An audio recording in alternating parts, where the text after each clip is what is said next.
Today I'm going to go over with you how to submit a tech request if you're having any trouble with your Chromebook.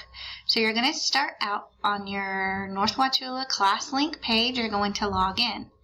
From here you're going to go to helpful links and you're going to click on the app that says Chromebook incident form.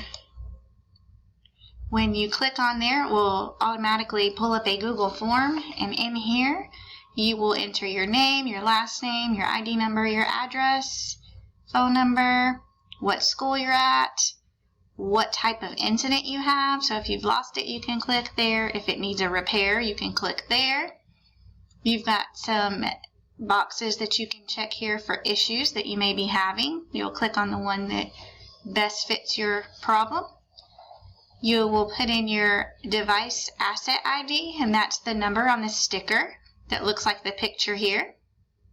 And then you can put right here, you can answer the question, what's a good time that the district personnel can come and exchange your device. You'll submit that, and that is all you have to do.